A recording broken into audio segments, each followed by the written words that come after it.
Queen Elizabeth II, the longest reigning monarch in British history. Over 65 years on the throne, yet hers is a reign that nearly didn't happen. I think for Princess Elizabeth, the abdication must have been catastrophic. Driven by duty. My whole life shall be devoted to your service.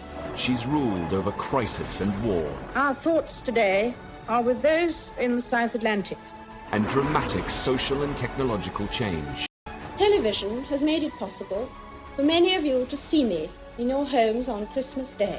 She's seen over 12 prime ministers come and go. The Queen has a very sharp mind. She's endured the breakup of the Empire and the creation of her beloved Commonwealth. The Queen had an instinct Of what the new Commonwealth was about. Throughout it all, she's been a steadying presence. Yet the most famous woman in the world remains mysterious. This is the inside story, as told by her closest friends and advisors. I think the Queen is basically a very shy person. She's very humble, actually. She's a wonderful mimic. I mean, she's really, really funny. It's hard to imagine a world without her. She has done her job bloody well. Elizabeth, the wife, the mother, the Queen.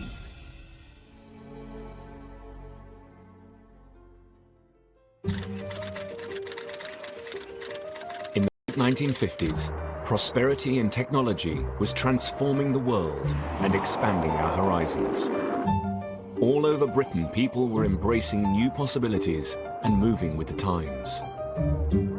Meanwhile, the monarchy seemed stuck in the past. My husband and I... The Queen still moved in an insular world, laden with old-fashioned tradition and formality. She needed to change. People were beginning to question not the monarchy itself, but the way it was presented, the way it was maintained, the form it was taking. And it needed to be sort of brought up to date. The Queen is, by instinct, conservative with a small c. She accepts that change must come, but wishes to be quite certain it's necessary before she goes along with it. The palace wrestled with the issue of how to show the Queen in a more modern light. And a solution seemed to present itself in the cutting-edge medium of television. 4 years previously, the young Queen had been reluctant to let it into her coronation. But by 1957, television had become universal, and its influence over our lives inescapable. We all had television, and we all loved it. We discussed what was on, and, it was a completely different world, and it changed overnight. The Queen had little choice but to fight her natural instincts and embrace the technology. It was decided her team were it well. Happy Christmas. The Queen described it as nerve-wracking, but she was in good hands, and she was in her own setting. And they moved the furniture around a bit. It must have been quite daunting, because you don't know how you're going to react.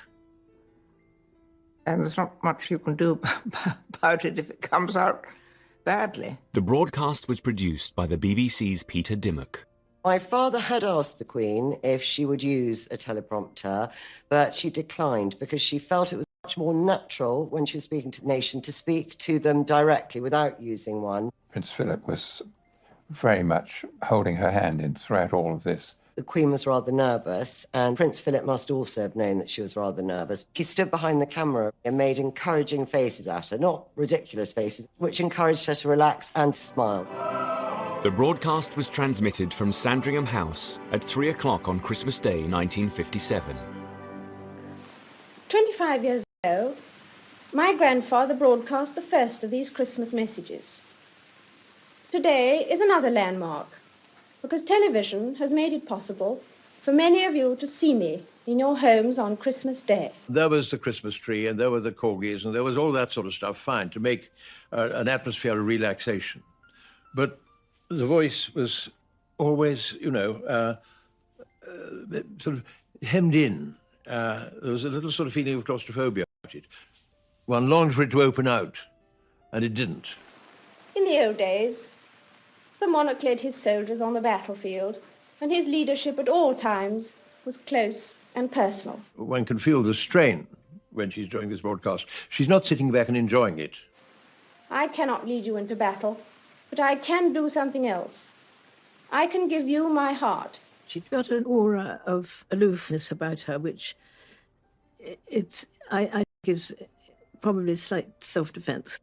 She has never found communication with the public easy. It doesn't come natural at her. She's not a sort of glad-hadder and a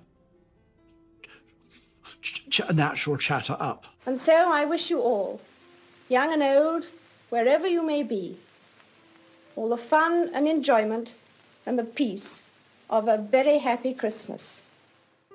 Rather than make the Queen appear current, the broadcast had emphasized the feeling that the Queen was remote and out of touch. The palace's plan to show a more modern Queen had backfired. And that wasn't all. In the same year, the Queen's general manner had come under fire in a very pointed magazine article. Personality conveyed by the utterances which are put into her mouth, and a recent candidate for confirmation. The article whipped up a media storm and became national news. The cutting words had been written by Lord Altrincham, a pillar of the establishment. Most of her speeches would greatly benefit from being more natural. All I would like to see is the Queen's own character coming through. The effect will be terrific. The effect at the moment is, frankly, not terrific. The magazine article caused massive outrage from royalists. Lord Altrincham became a figure of hate and was physically attacked on camera. But in society at large, a less deferential attitude towards the monarchy was emerging. If the court is wrong, or if the setup is wrong, or if the functioning of the monarchy is wrong, you have no choice, much as you may dislike having to do it, you have no choice but to criticize the boss. In the 1960s, television was emerging as a powerful tool to reach out to people, but its effect could be unpredictable, especially for a woman who was so naturally shy. It was a lesson the Queen would not forget in a hurry. The 1960s was a defining decade for Britain. It began to free itself from the shackles of conservatism and embrace the new era of individuality and freedom. The stiff and cautious Christmas broadcast had revealed the gulf between Queen and country. Happy Christmas. It was a concern thrown into stark relief by the very modern behaviour of the Queen's younger sister. Princess Margaret and her closest friends seemed to revel in the changing times. Princess Margaret was the height of fashion, the most exciting, glamorous person in the royal family, without doubt. Dazzling person. If she hadn't been a princess, she would have been on stage. We dressed her up as Brunhilde and Mae West. She was a wonderful Mae West. Some of the things she did, rather boring, actually. And so it was a relief for her to let her hair down. The Queen was always more, of course, soberly dressed. She's a very, very serious person. She and Princess Margaret are totally different characters. Couldn't be more different, really. Nor could their choice of husbands have been more different. The Queen picked a minor royal with military experience. Princess Margaret's fiancé, on the other hand, was most irregular. Tony Armstrong-Jones was a middle-class photographer. We thought there must be some mistake. Usually they married either royal people or maybe cousins, people from the higher aristocracy, not just a commoner. Princess Margaret's ease in embracing the new decade made her extremely popular. Well, it was sort of beginning of the 60s when everything changed totally. Made it more liberated, let's say that. That was the beginning of it all, really. Tony Armstrong-Jones's modernity would prove useful to the Queen in the years to come. But in the early 1960s, Princess Margaret and her husband were a reminder of what Elizabeth could never be. Elizabeth bore the burden of being Queen and restricted by royal protocol. She had a much more precarious balancing act to negotiate. Changing of times must be a challenge for any part of the establishment. God, if it gets really out of date and out of touch, but it ceases to be relevant.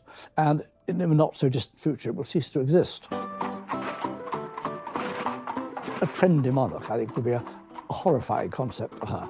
But a monarch completely out of touch, who didn't notice that things were changing, would be as disastrous.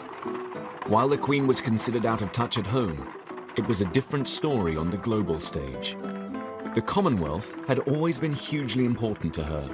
In her role as its head, the Queen was unhindered by centuries of tradition and protocol. Here she found it easier to focus on the future rather than the past.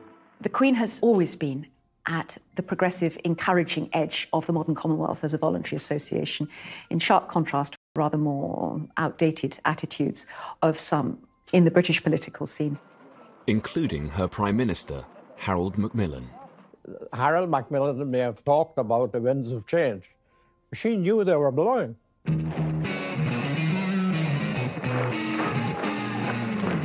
In 1961, the Commonwealth came under threat. The Soviet Union was trying to pick off nations to join their communist cause. And no country was more important to both sides than the leading African and Commonwealth nation of Ghana. There was considerable concern that the Soviet Union might acquire predominant influence in Ghana, which, after all, was seen as, from British perspective, a showcase of successful transition to independence, a strong and vibrant nation under a charismatic leader who had extraordinary influence across Africa. The Queen's priority was to visit Ghana in person. There she could exert her own form of soft power over its leader, President Kwame Nkrumah, to make sure he stayed within her beloved Commonwealth and didn't join the Soviet cause. Sonny Ramphel was Commonwealth Secretary-General. The Queen had an instinct, a real understanding of what the new Commonwealth was about. She wanted to be a real part of the Commonwealth. To do that, you had to be seen, you had to mix, you had to mingle. But just weeks before the Queen's visit, violent opposition and unrest was brewing in Ghana. The Queen was due, and the idea was to prevent her coming and to say that the country was unstable. He was adamant she must go. Macmillan wrote in his diary at the time, "She is impatient of the attitude towards her to treat her as a woman, a film star or mascot. She has indeed the heart and stomach of a man. She loves her duty and means to be a queen and not a puppet." The Queen's determination forced the government to concede. The whole of Ghana was lit by her coming. On November the 9th, 1961, the Queen arrived in Ghana. 50,000 Ghanaians were at the airport, led by President Nkrumah. There was, of course, the Ghana Army. Put up an impressive parade. It was big. Up to that point, she'd been a mythical figure to me. My father was invited to the reception of the Queen in our original capital. It had the biggest crowd he'd ever seen. My father said Kwame Nkrumah himself was carrying the umbrella behind the Queen. This old man there said, yes, now I see what she really is. She's not a chief. She is the chief of chiefs. That's why Nkrumah was carrying the umbrella behind her. I thought he put it very neatly. Nkrumah looked up to her as a superior leader.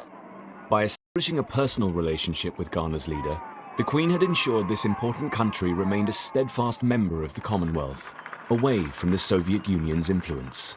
People admired the courage that is called for. Bon voyage, it's time to leave. The Queen is the mainstay of the Commonwealth. If she had not given it her wholehearted support and love, it would have wilted on the vine.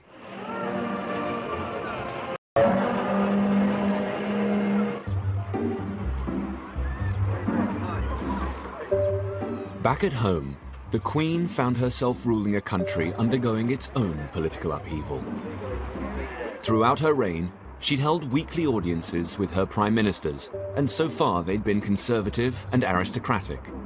Then, in 1964, after 13 years of Tory rule, Harold Wilson had led the Labour Party to victory. Her new prime minister was a socialist, a Yorkshireman from an ordinary middle-class family. How would the Queen fare with her first Labour Prime Minister? They had a good deal in common, and I think that while it began with him being quite shy, indeed he asked if he could bring his family, his two sons, with him when he was first appointed as Prime Minister to the actual ceremony. Far from that being a drawback, they were grown up. It was an advantage. The Queen has always loved family, and that meant that Harold and she had an immediate basis for, as it were, having a relationship of additional 20 minutes, which is all you get if you're an unpopular Prime Minister with the Queen, actually moved towards nearly an hour. And both the Queen and the Prime Minister hugely valued that. My father turned up on one occasion for an audience and found that the Queen was with the very young Prince Edward and was teaching him how to rub his chest and pat his head at the same time.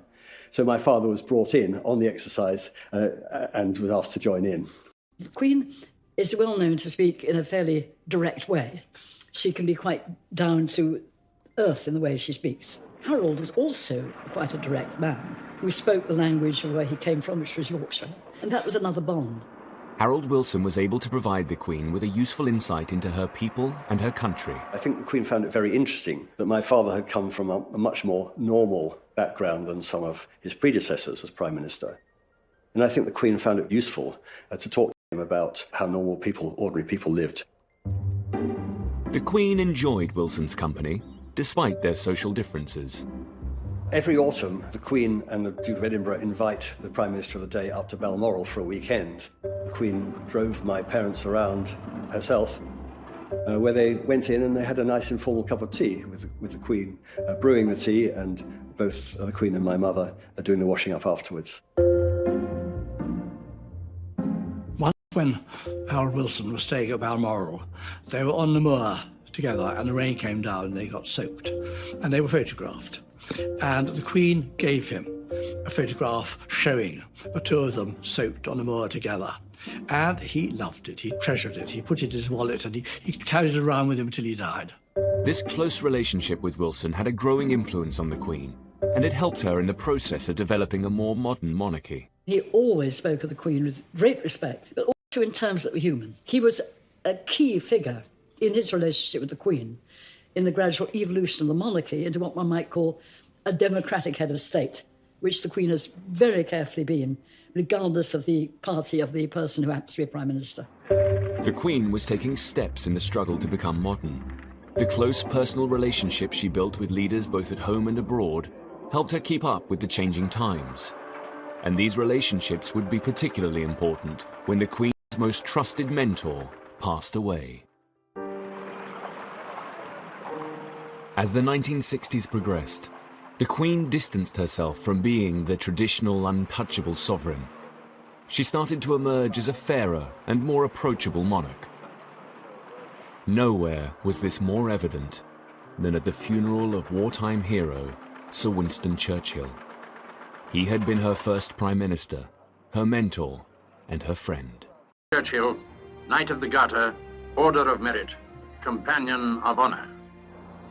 The coffin is borne by a bearer party from the Brigade of Guards. With the Royal Air Force escort, it will now be drawn by a Royal Naval gun crew to St. Paul's. Sir Nicholas Soames, Churchill's grandson, was at the funeral. My grandfather unreservedly worshipped. He loved the Queen. He really loved her. He'd been a figure in her life since she was a child, since she was a very small child, all her life, really. And then he was her first Prime Minister. The procession starts when Big Ben strikes 10:15. I was 16. I walked in the procession with my father and my younger brother, Jeremy. You see the male members of the family walking, small, sad. The Queen was obviously very sad and very moved by his death, and also a tremendous reminder of her father and what they'd been through together in the war. It was the end of an era. This funeral was a very special funeral. It was a state funeral, and the leaders from all over the world came. State funerals are usually only staged for monarchs, so one for the Prime Minister would be a rare chance for the Queen to publicly pay her respects. Yes, it was a strange sensation. He's gone. Something has stopped. Anthony Mather was head of the bearer party that carried Churchill's coffin. The crowds were 10 deep on the pavements, and the same around the courtyard here in front of St. Paul's. The President of France among the monarchs and other heads of state. Representatives of over 100 countries, of many races and many creeds. The heads of state and members of foreign royal families were here, again in advance. Churchill served the British Crown during the reigns of 6 monarchs. The close bond between the royal family and their most faithful servant is at the very heart of this ceremony today. The Queen will normally arrive last at any event and will usually leave first. This occasion, it was different. She arrived before the coffin, and before the Churchill family, and indeed left after both of them. The Queen had made the decision to put her royal privilege aside and bestowed the honour of arriving last to Churchill's family and his coffin. The Queen waives her right to be the last to enter. This privilege is accorded to the Churchill family. It is absolute to anyone. So for her to arrive before the coffin was, before my grandfather, was in itself, I think, a beautiful and very touching gesture.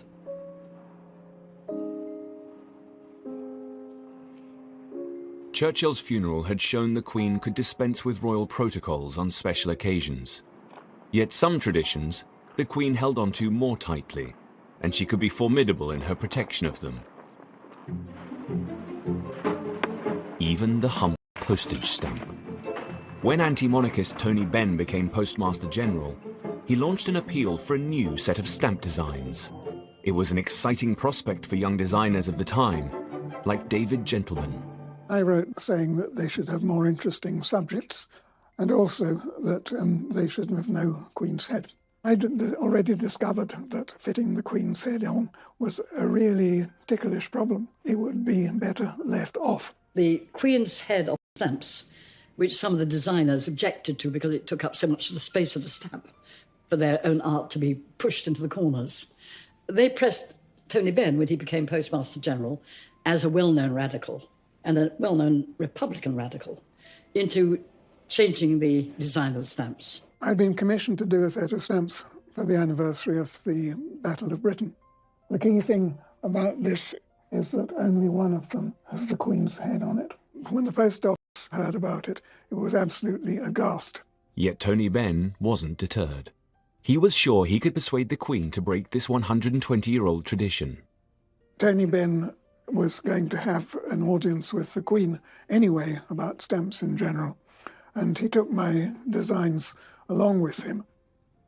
Normally a Postmaster General would get 5 minutes, shake hands, show the stamps and disappear.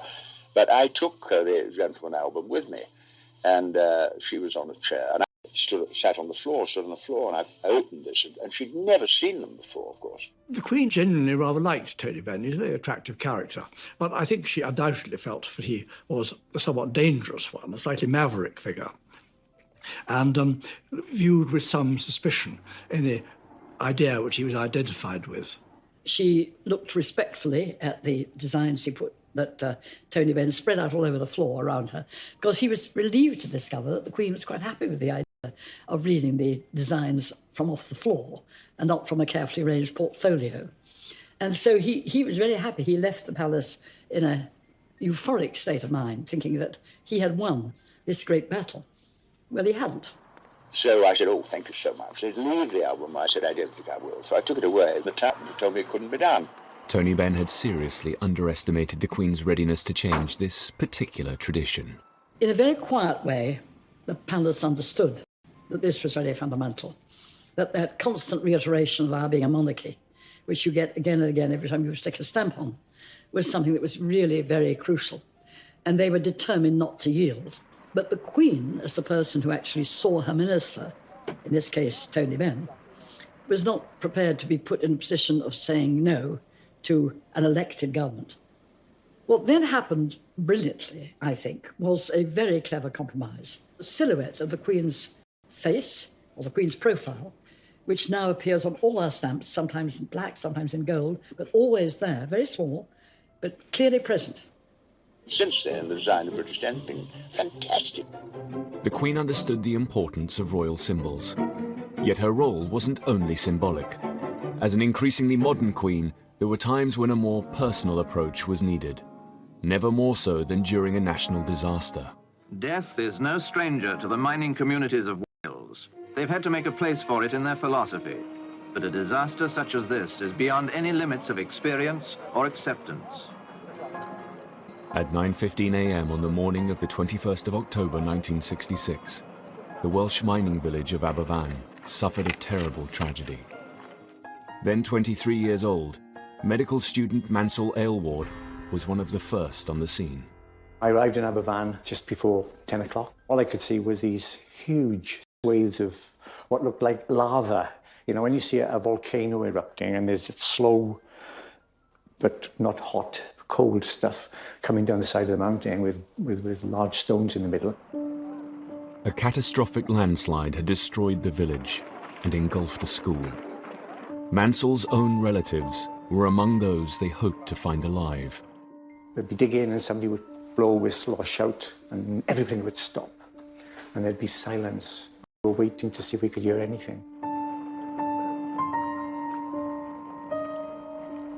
A shout went out that they'd made a cavity into one of the classrooms. So I got in and we expected, therefore, we will find people who are alive. But when I got in there, that was the thing that affected me for a long, long time afterwards, you know.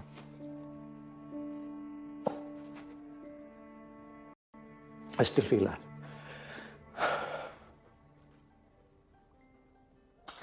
Rows of dead children sitting in their desks.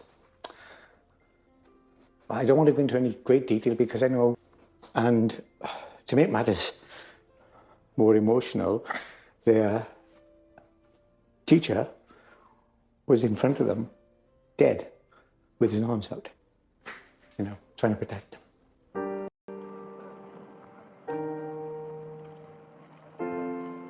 Still kept on as if, you know, we were still going to try and find people alive, and didn't happen. 116 children and 28 adults died. The whole country was in shock.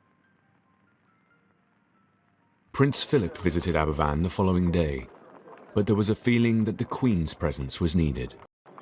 The Queen's closest advisors and friends remember she had felt incredibly torn.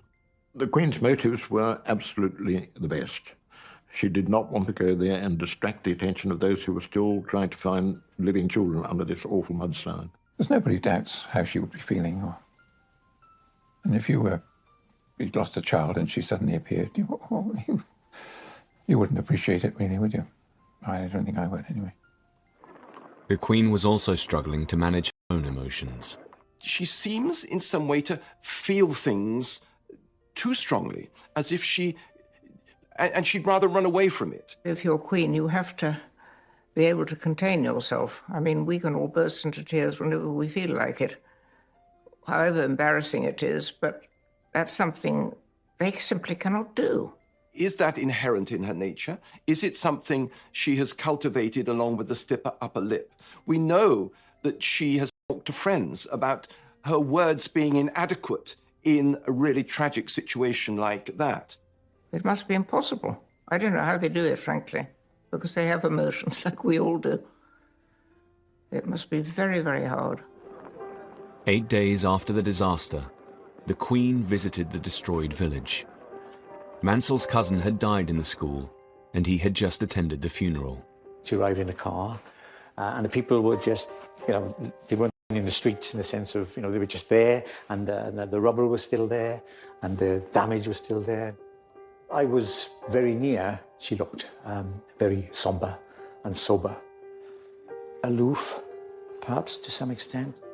As she moved along, there was this young girl who presented her with flowers. It seemed to me that her demeanour changed. When she saw that little girl and she took the flowers, even though it was perhaps only a matter of seconds, she looked very, very distressed. There were occasions in which she shed tears in public. I'd only seen films of the Queen, but I'd not seen her, or any member of the royal family really then, show anything at all other than stoic, stiff upper lip. She was as touched as anyone else that I'd seen in those few days.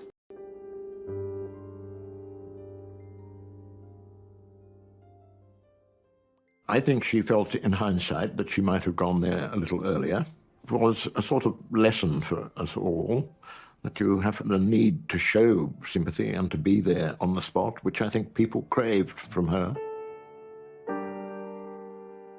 Showing her human side at Aberfan had made the Queen seem less remote. more open monarchy was going to be the way forward. Although the Queen had shown that on occasion she could connect with her people, her public image still remained largely formal and conservative. It was an impression her advisors became determined to change.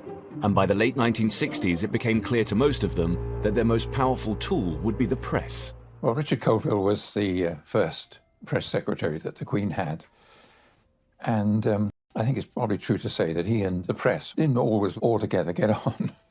In fact, we always used to call him the abominable no man because he said no to everything that was suggested. He saw his job, I think, as keeping the media at bay a bit on behalf of the Queen. This was not really good at a time when things were changing in society. The monarchy's like justice. It's not only got to be done, it's to be seen to be done. In 1968, the Queen replaced Commander Colville with an Australian, William Heseltine, a risk-taker who would transform the Queen's image.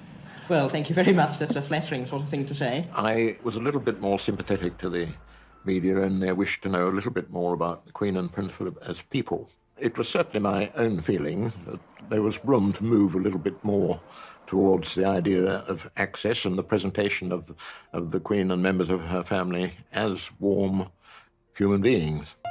Heseltine proposed the Queen be subject of observational documentary. It was considered a radical idea.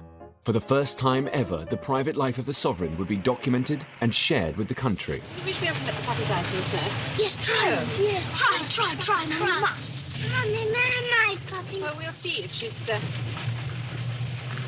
allowed out in the snow. Cameraman Peter Bartlett filmed the off-duty Queen and her family for almost a year. Right from the start, there were absolutely no restrictions. Nobody ever told me to say, that's you're too close, come away, don't stand there, don't do this.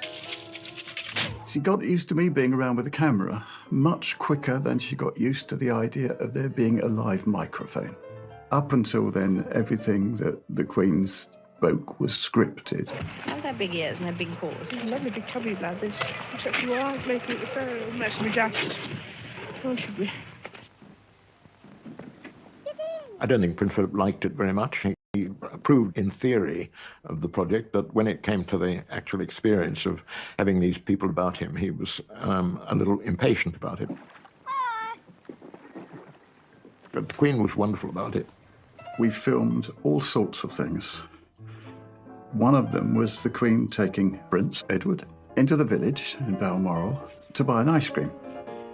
We got into the shop, got the ice cream, but the Queen doesn't carry any money. I'm here to tell you, she still owes me £5. These were real, living, breathing human beings, and they were a family. And that's something we saw time and time and time again. It was one of the most fascinating things I've ever done. It showed that they were not only nice people, they were not very different from ordinary people. It was a great success for the public, and really things after that could not go back to what they had been.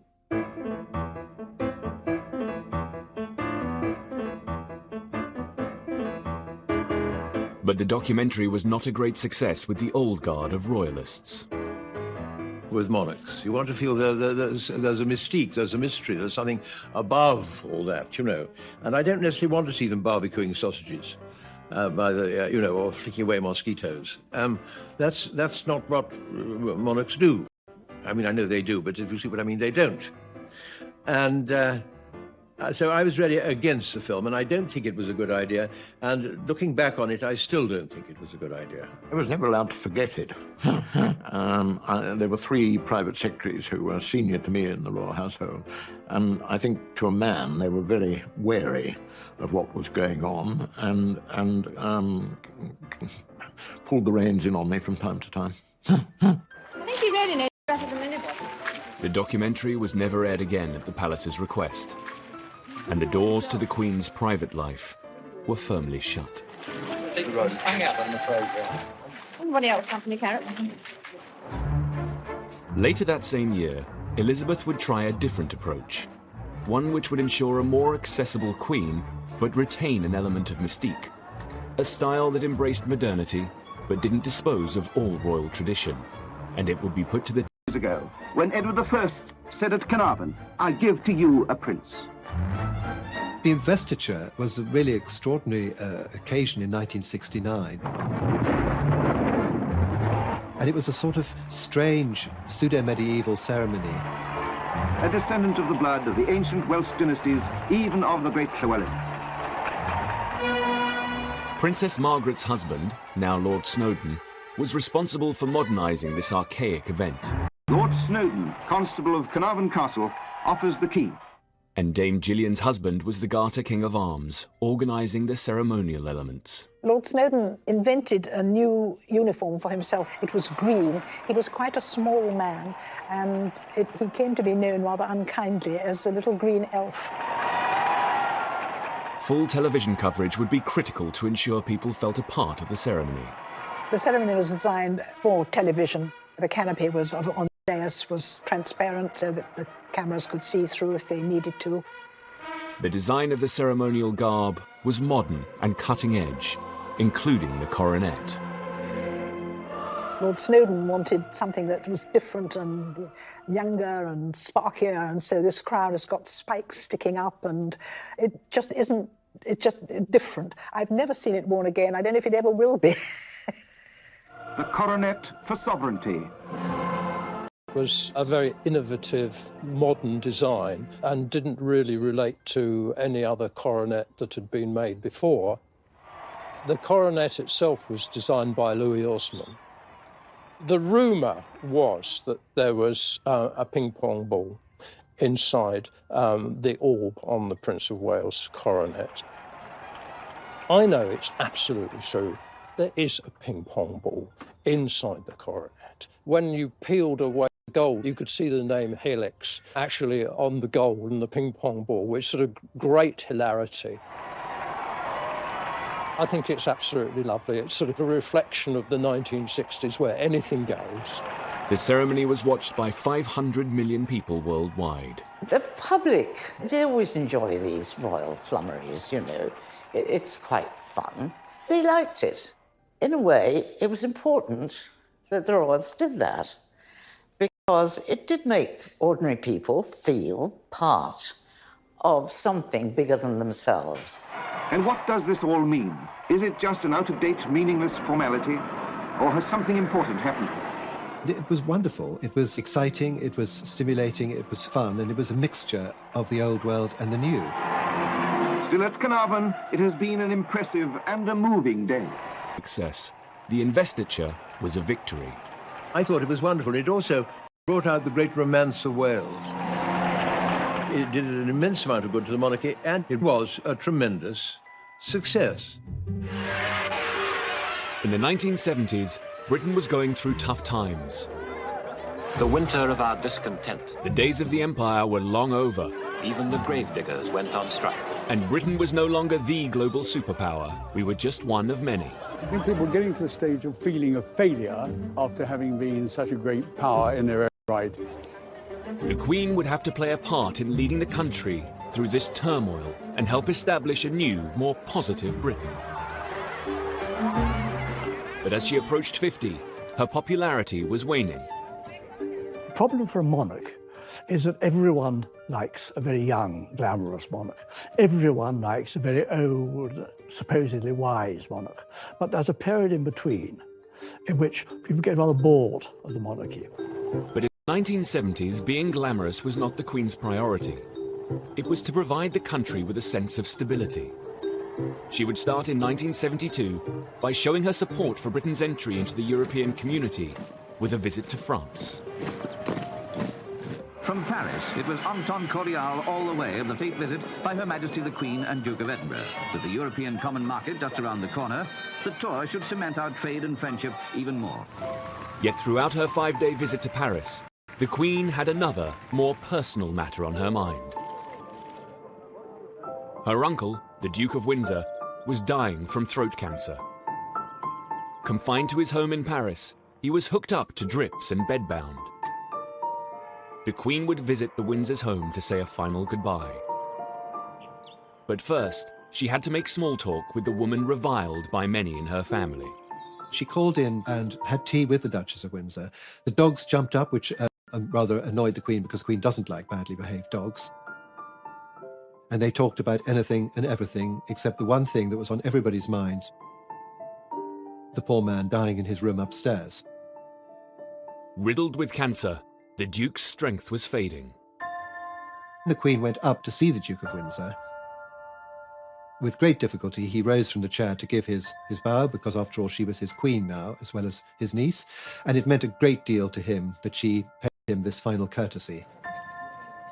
The Queen made as many reconciliations with the Duke as she possibly could under the very difficult circumstances. 10 days after the Queen's visit, the man who almost destroyed the monarchy died. It was the end of one of the most difficult chapters in royal history. RAF flight from France. A VC-10 brings the Duke of Windsor's body. 2 days later, Wallis, the Duchess of Windsor, arrived in a frail state in London for the funeral. Her presence would have to be managed with extreme care. The American divorcee had been the reason the Duke had abdicated 36 years ago, leaving the Queen's ill-prepared father to take over as king. Elizabeth's mother had never forgiven either the Duke or the Duchess.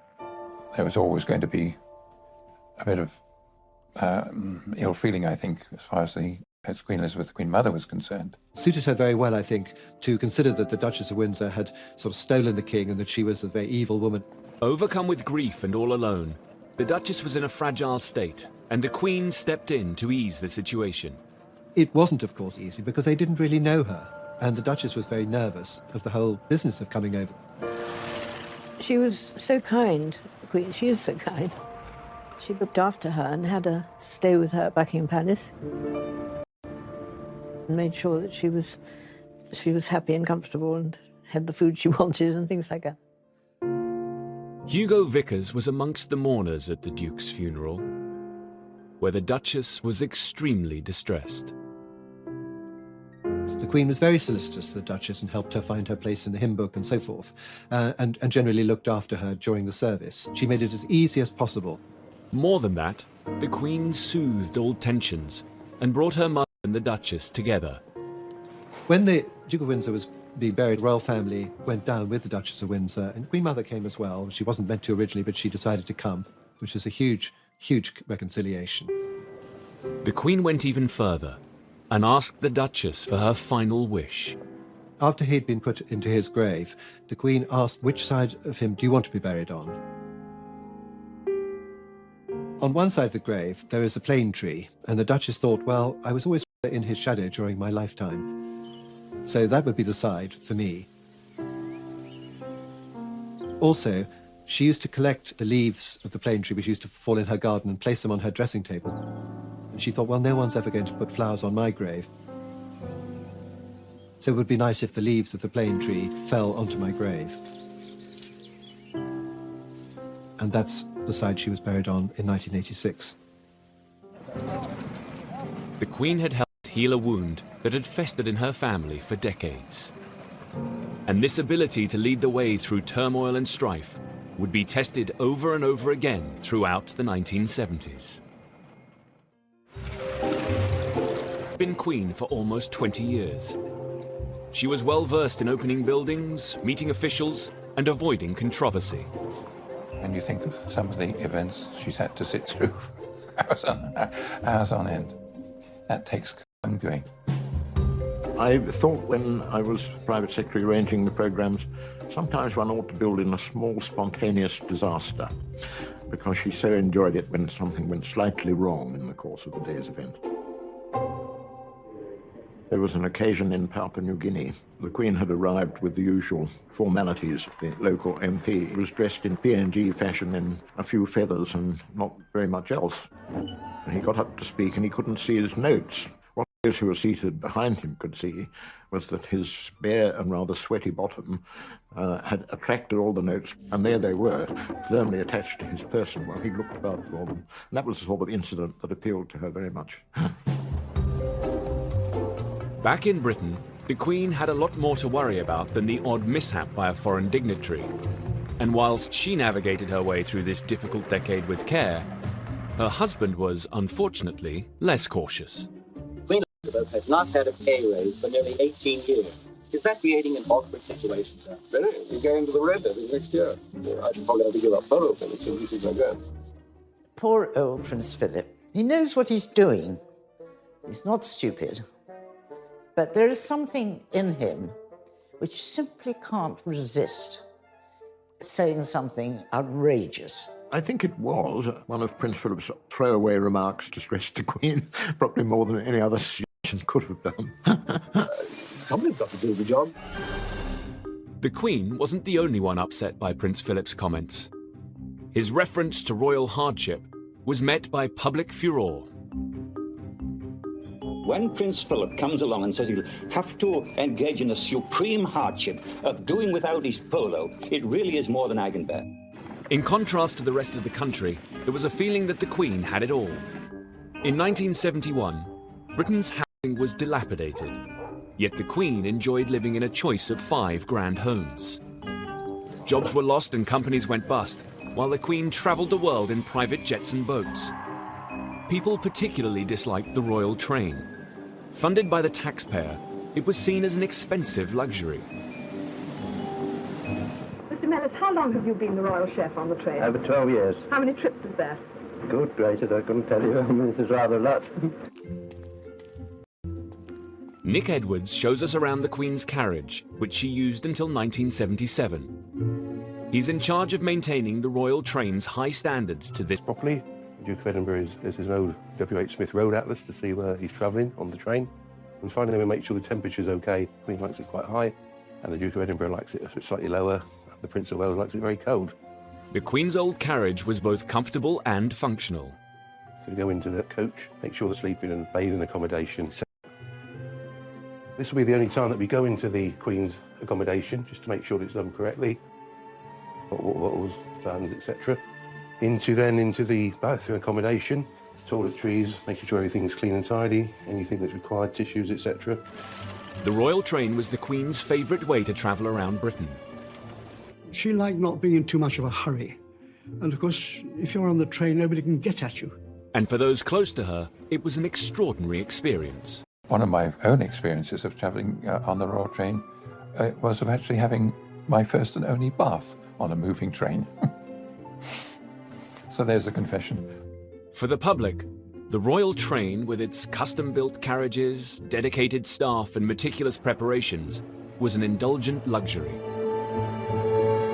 which they were paying for. The people of Britain have paid for the running of the monarch's household, close family and official duties for the past 200 years. This money is called the civil list and is set at the beginning of the monarch's reign. In 1952, Parliament decided that Her Majesty should have a sum of £475,000. Since then, the cost of living index has indicated a huge increase in all costs. By the 1970s, the Queen was struggling. The civil list had been hit hard by inflation.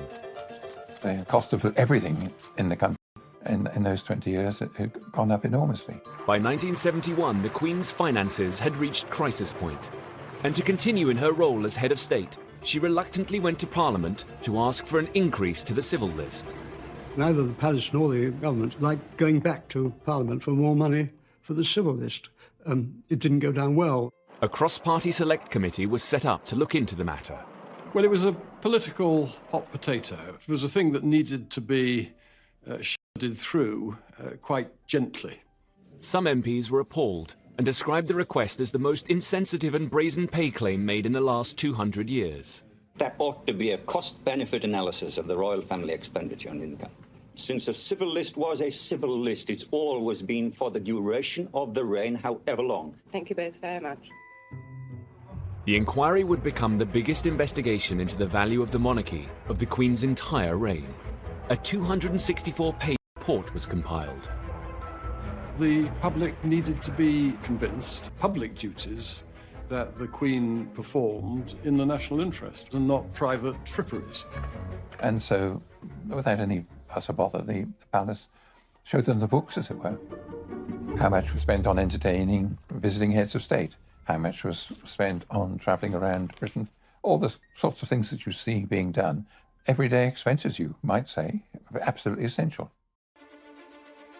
including £1,455 on newspapers and £7,217 on laundry. There had never been such detailed exposure of the way in which money provided under the civil list was used. This really was a groundbreaking exercise. After 6 months of deliberation, Parliament agreed to increase the civil list to £980,000. But not before questioning whether the Queen's mother, husband, daughter, cousin and sister also gave value for money. One person in particular was hotly debated. Some people criticised Princess Margaret and felt that the money taxpayers' money that went was more than was necessary for her public duties. The suggestion that Margaret stop receiving funds sent shockwaves through the family. The idea of Princess Margaret, say, the Queen's own sister, getting struck off the civil list was certainly totally unacceptable to the Queen, and a Louis XIV moment when she just stamped her foot and said, "Margaret's my sister." No, the Queen stuck by her. The Queen won this battle, and Margaret remained on the civil list. Elizabeth was fiercely protective of her younger sister. And that protective attitude was about to be called on again, when Margaret became the prime target of the press. In the 60s, the readers would want total respect and gushiness about how radiant the Queen was looking. And the only thing that the press secretary did was hand out descriptions of what the Queen was wearing, as if we were blind. But by the 1970s, the old respectful relationship between the newspapers and the royal family was over. The hard times of the early 70s extended to Fleet Street. The newspapers were fighting each other for survival. It was dog eat dog, and into this situation comes Rupert Murdoch. Murdoch had bought the Sun newspaper and led the way in setting the tone of the new style of tabloid press.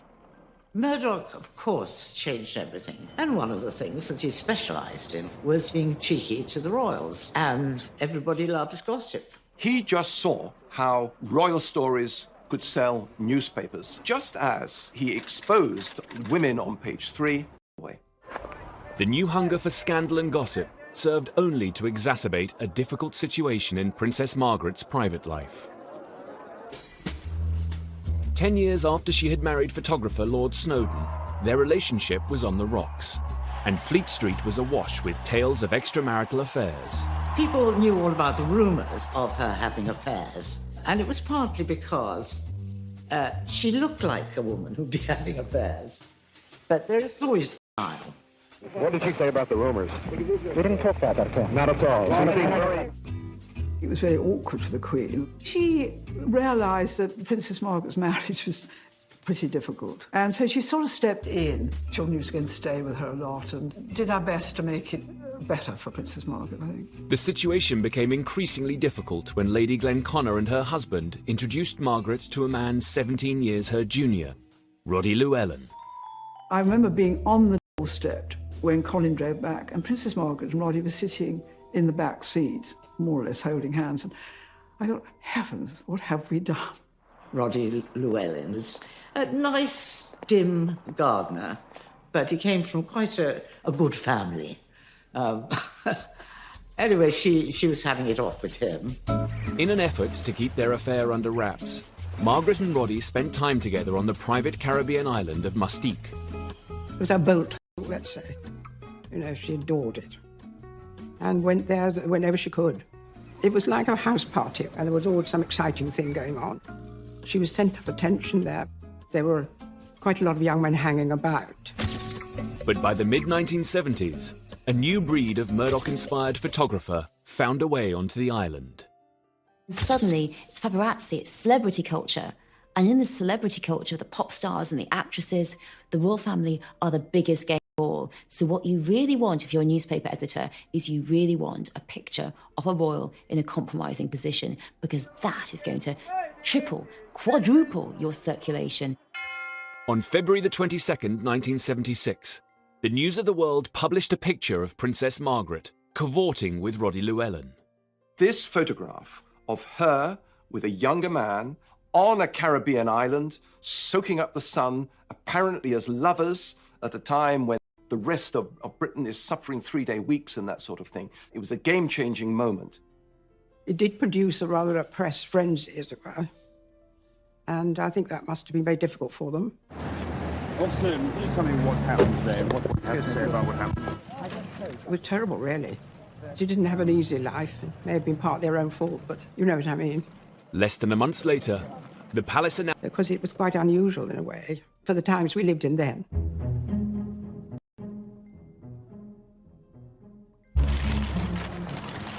Princess Margaret's love life had been a matter of distress for the royal family right back to the 50s.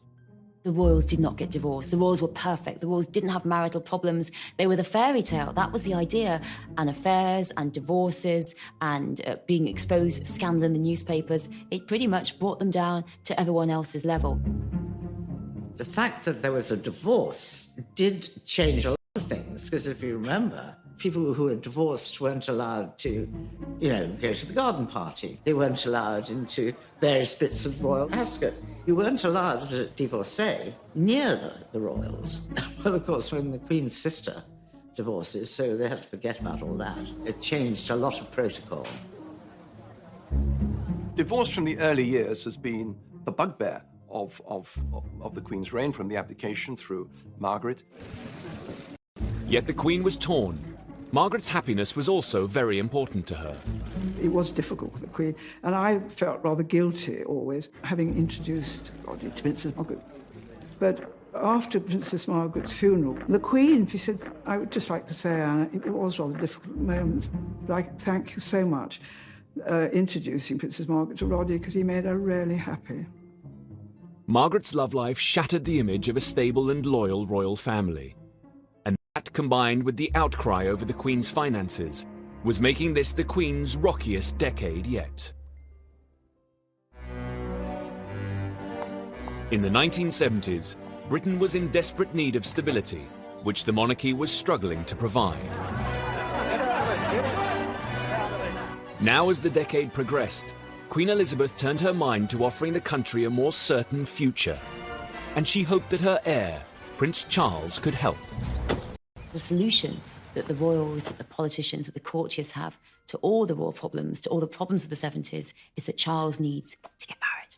And this is about stability, it's about keeping generations going. Well, Prince Charles had made himself a bit of a hostage to fortune because he had speculated that about 30 would be quite a good time to be getting married. The Queen was anxious about who he was going to marry. And so the search began to find Charles a suitable wife. When any mother's concern is that they're going to pick somebody who's going to make them happy or to make each other happy. Yet Elizabeth wasn't only a mother. She was the Queen. She would want the future king to show restraint and not develop the womanizing reputation that had dogged both her uncle and great-grandfather. As a man about town, a playboy, lots of girlfriends, having girls, not settling down.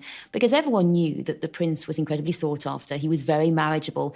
Any amount of girls would be keen to go out with him. It wasn't always easy for Charles. Partly because his great-uncle and mentor was very specific about the kind of woman Charles should be courting. Lord Mountbatten was a very mischievous man. He would set up plots to get Charles to marry who Lord Mountbatten wanted. He did have this problem that she had to be a virgin.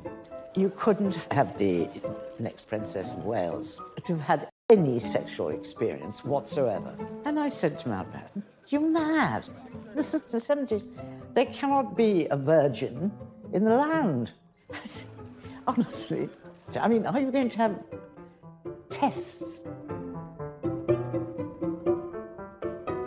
The palace fear was that if she wasn't a virgin, there would be forever scores of ex-lovers, coming out, and generally making it all rather sad and tacky. And virginity wasn't the only problem in finding Charles a wife. Some suitable girls, they didn't want to be queen. They had an experience of life as Charles's girlfriend, being followed by the press, their outfits being talked about, their appearance being criticised, and they thought, actually, I don't want this for myself. I'm buying my own lunch. The new media had created an insatiable hunger for gossip and interest Prince Charles's love life became a global phenomenon. Almost every working day of the 5 years I was at the palace, we had a call from somebody asking us, who is Prince Charles going to marry? Telling us, would we comment on so-and-so? There was this absolutely unending interest. There's obviously going to be particular attention to the heir to the throne. Wherever he went, whatever he did, there's going to be a camera or somebody to pick up something he might have said, or going to somebody, did he say this? There's always a picture of it now. And even in Australia, when he came out of the sea, there was a girl chasing him and trying to kiss him. It never stopped. Much to the palace's disappointment, the 1970s came and went without even an engagement. Not least because Charles was prone to falling for women that he legally could not wed. He said to the Queen Mother one day, he said, you know, Granny, it's awful. I keep falling in love with Roman Catholics. and she said, oh, darling, do be careful.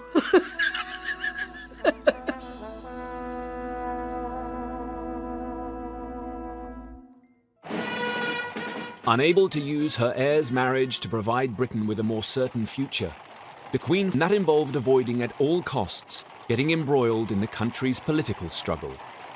They've searched the cellars at every opening of Parliament since the Guy Fawkes plot of 1605. Keeping the Queen out of politics in the 1970s was a job undertaken by Martin Chartres, her private secretary. His counterpart at number 10, Robert Armstrong, remembers. Martin Chartres had been at her side for a long time. He was devoted to the Queen. He used to say he was in love with her, but I think that was an exaggeration.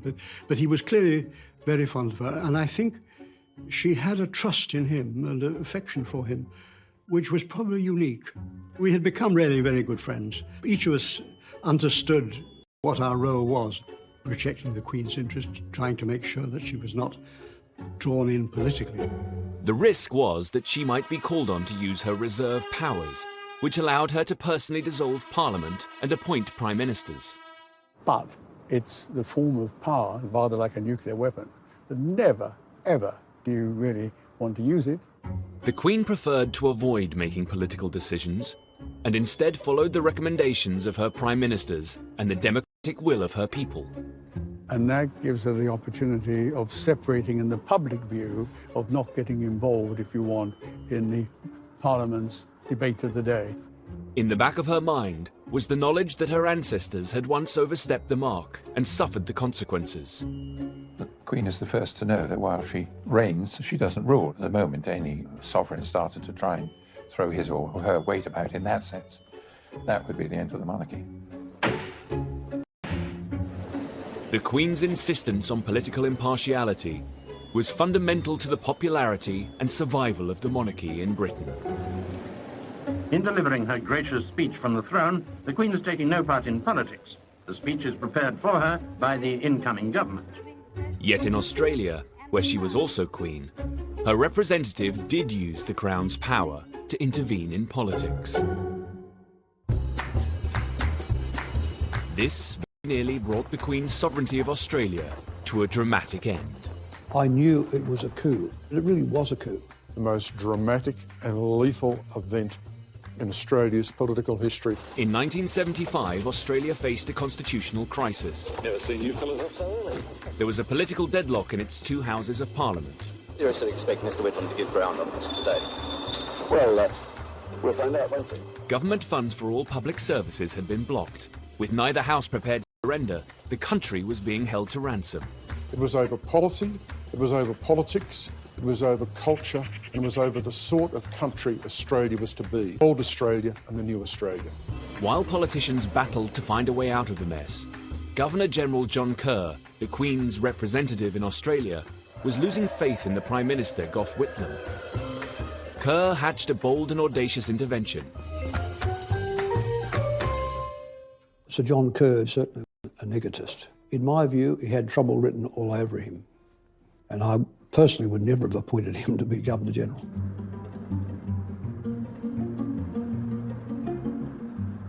This is the Prime Minister's office. Mid-morning on the 11th of November 1975, Gough Whitlam, sitting at that desk, rang Government House, spoke to the Governor-General, Sir John Kerr, informed the Governor-General that he wanted an appointment to resolve the crisis Meanwhile, on the other side of the lake, at Government House, Kerr's plans have reached a very advanced stage to sack the Prime Minister. The documents are all being prepared.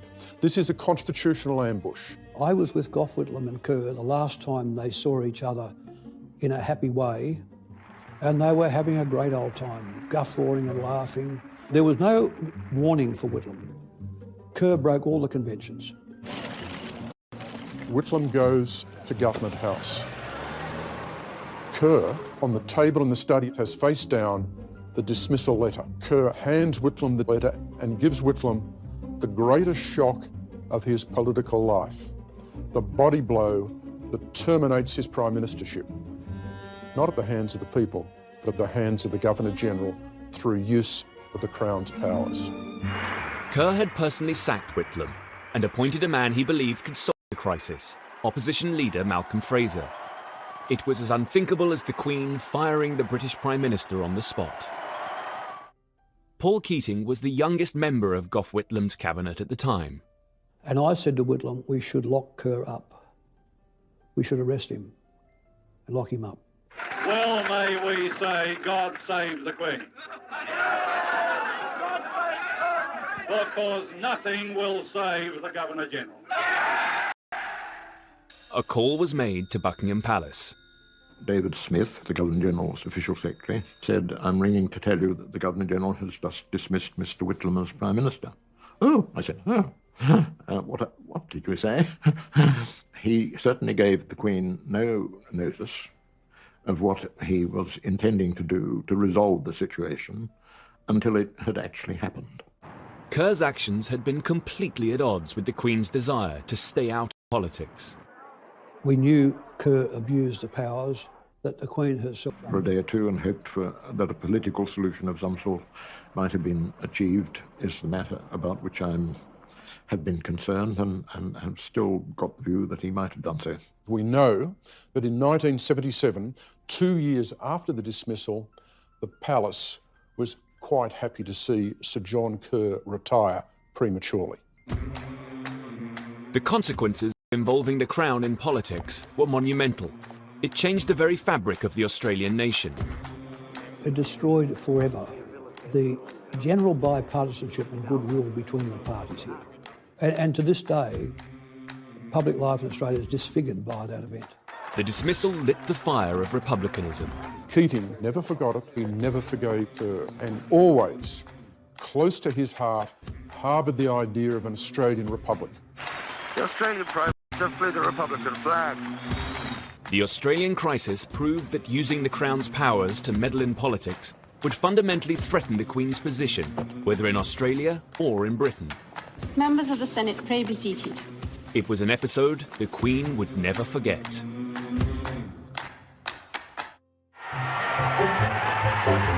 A golden day for the Silver Jubilee. In 1935, the Queen's grandfather, George V, had enjoyed a jubilant year celebrating the 25th anniversary of his reign. But in 1975, as Elizabeth approached her own Silver Jubilee, Britain was still in the midst of a recession. This was not a time for lavish festivity. The feeling was that the Queen's reign should be marked by a single day of modest ritual. The Queen herself was very anxious there should not be any undue expenditure on it. Jim Callaghan, who was the Prime Minister at the time, took the same view that, of course, there had to be some marking of it, some celebration of it, but not at too great an expense. Then in 1975, the Evening Standard published a letter that turned the tide. It called for a Royal Jubilee Festival full of fun, froth and splendour, and received 250 letters of support. It's a marvellous letter, saying in practice that, despite everything, aren't we fortunate in having a Queen and what the royal family means to this country and our history and what we should be proud of and so on and so forth. And that really sort of got people really sort of talking as to whether we might try to have a crack at putting it together. The Silver Jubilee could be an opportunity to get Britain out of the doldrums, bring people together and unite them across their differences. 2 days later it was official. The country was going to celebrate, but not at the cost of the taxpayer. In those days, many of our biggest companies were headed by people who'd served in the last war and had a great feeling, obviously, for the defence of the realm and indeed, of course, for the role of the Queen. So the head of a company would sort of say immediately on the phone, great idea, we're behind you, with pleasure, and we'll send you over a cheque. Within about 48 hours, I realised I was on a home run. With the funds secured, the Jubilee Committee spent the next 2 years planning what would be the greatest celebration of the Queen's reign. And there, in letters of fire, E to R. On the 6th of June 1977, Elizabeth braved the elements and officially launched her Silver Jubilee, lighting the first of over 100 beacons that blazed across the country. The bonfires were a way of bringing the whole country together bit by bit by bit, with the Queen right at the centre of it. The beacons were followed by extravagant firework displays, concerts and parades. The Queen was absolutely stunned, amazed by the reception that she got throughout the country, England, Scotland, Wales, Northern Ireland. She said that she had no idea that this would happen. When she smiles, it's extraordinary. She has a most amazing smile, which lifts everybody. But the real success of the Jubilee lay in the 12,000 street parties held across the country. When everything else seemed to be black and strikes and interest rates and what the world thought of us, etc., those street parties were really quite special. I mean, we love an ease up. Every now and then, the country needs to have some sort of a reason for celebrating. Street parties were thrown even in the more divided communities. In 1977, Anjula Devi and her family lived on Northcote Avenue in Southall, London. We were the only Indians on the street, and it was very bizarre, a little bit frightening. We did feel a little bit isolated. Mostly we stayed in the back garden, hardly ever played in the front garden. The local community was planning a Silver Jubilee street party, but the Devi family had not been invited. On the morning, Dad decided that we were going to be involved because he loved the Queen. He really did. In fact, he had pictures of the Queen. I clearly was horrified when he told me he wanted to make aloo paratha, which is a layered bread stuffed with creamy mashed potato. I wanted to have ice gems and sunblessed bread like everybody else and fit in. Go! And then we came out with these huge flat griddle pans, if you like, and started cooking these parathas. And I just thought, no one's going to eat these, Dad. Slowly, people started to trickle over to see what was going on because they could smell something different. People started to queue up, waiting for this food. And, you know, we started to see smiles on people's faces. And then I actually quietly smiled back because I was thinking, hey, I think I could make some friends here, you know. Once divided the community. It brought people together who before never stepped into our front garden and never really spoke to us. We became a community after Queen's Jubilee. All the children started to play together. And certainly to this day, it's remarkable that the children are actually my brother's best friends now. That says a lot, doesn't it? So it changed things, and that's thanks to the Queen. The Queen stepped onto Scottish soil to begin her tour. For a whole year, the Queen attended official celebrations up and down the country and across the Commonwealth. The Queen obviously loves it all, the excitement, the feeling of contact. The Queen's always surprised at the amount of adulation she gets on these occasions. I really think she genuinely is. She's very humble, actually. She doesn't expect it. The square is as large as several football pitches, but it seemed all the space was needed for the enormous throng that wanted to see the Queen. The universal affection, the love that was shown to her, it was palpable, it was real. At times it was very, very moving. It was a very tough time, and the Queen's Silver Jubilee really cheered people up. It was wonderful to see that people really love her, but my goodness, she's earned it. The Silver Jubilee wasn't just about having fun. It had a profound effect on the country's consciousness. These were very difficult times, and uncertainty, and people rethinking of what life's about and what are we as a country. The one steady aspect, like a light, all that fog in that period of time, was the monarchy. And the Queen in particular. It had a steadiness which the rest of the country didn't seem to have at that stage. It set the scene, the Jubilee, for people to be able to rethink and regain confidence again for the way forward. A day of happiness and success for the Queen. A day for Britain to forget her problems for a while and perhaps look at them differently tomorrow. It was nearing the end of an extremely hard decade for the Queen. But it ended with hope, with the coming together of her people with a common cause. Next time, the Queen and the monarchy are riding high. There's the fairy tale wedding of her son, Prince Charles. The Queen was delighted because, I mean, you know, he wasn't all that young, Prince Charles. The Queen had never been so popular, until an ill-advised TV project in 1987 threatened to bring the good times to an end. I tried to persuade the Queen it was such a bad idea that she ought to call it off. What did you think of it? This did more damage, I think, than almost anything that happened in my time. Thanks.